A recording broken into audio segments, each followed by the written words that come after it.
What's up guys? Welcome to Travel Artist RoadTrip Edition. On this travel series I'm going to talk about all the crazy things that happened in my trip on Europe, how it went from 3 months to 9 months, how I fell in love, all of my crazy adventures, mistakes, and friends I made, all of it right here, right now.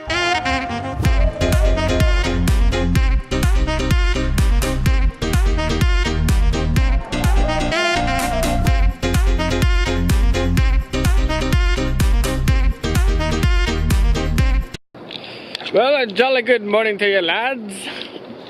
I'm walking in the forest with this stranger over here. It's a beautiful day here in Alaska and I just discovered these trails. Basically what this whole video will entail is meeting these people who are badass people.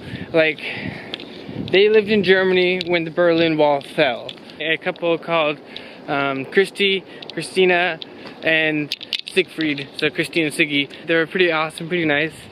And they showed me all over Germany. I stayed with them for 1 week. At this point in my trip right now, I'm in the transition from one family friend to another.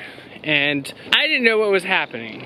Okay, so I got picked up at the train station, and then basically what they told me, and I was under the impression for months that they lived in Hanover and I was gonna visit Hanover, but apparently they live an hour outside of Hanover in this tiny little remote village place, which is super cool and super interesting. So they built their own house, which is a very beautiful house.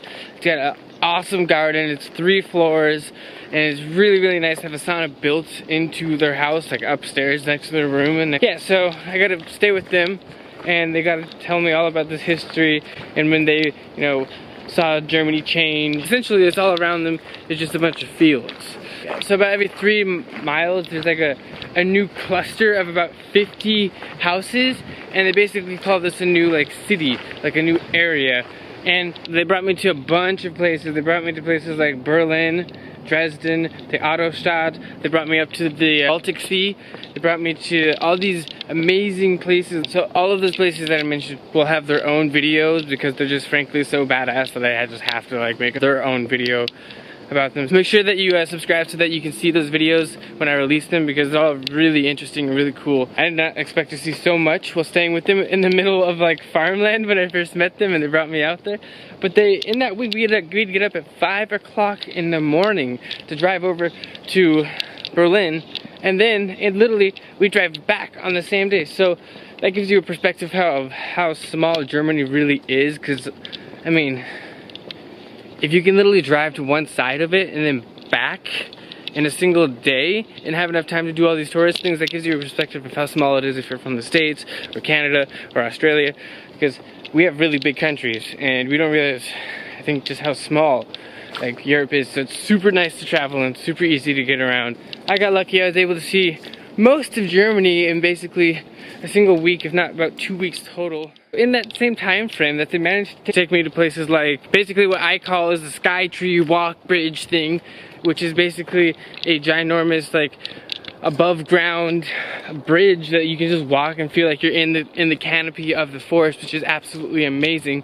It's so cool and I've never seen anything like it in my life. I'll put the link here, or at least information. They also brought me to a windmill farm. I know it doesn't sound that cool, but considering that a lot of early architecture was based on necessary things that you needed.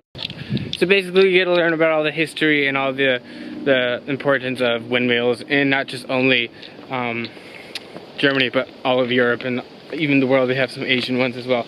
So kind of cool to go check that out. I mean, I wouldn't go out of my way to do it, but I highly recommend if you're in the area, go check it out. Yeah, it's cool.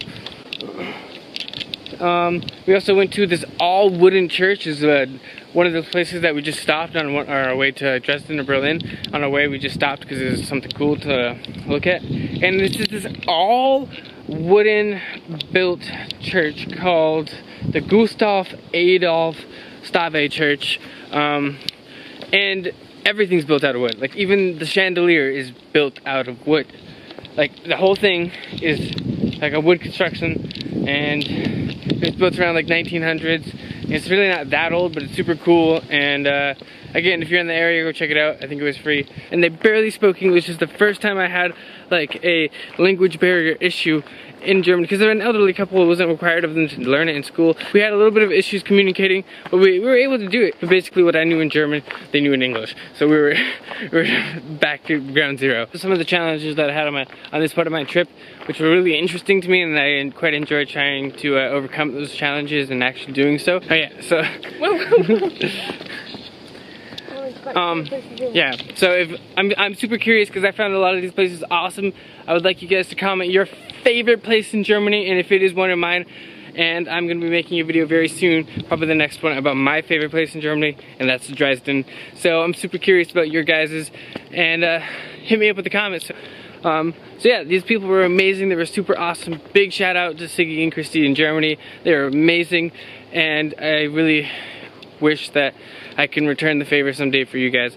So anyways, if you liked the video, make sure you hit that like button, subscribe, because I'm going to talk about those places like I mentioned. So don't forget, guys, get out and go explore.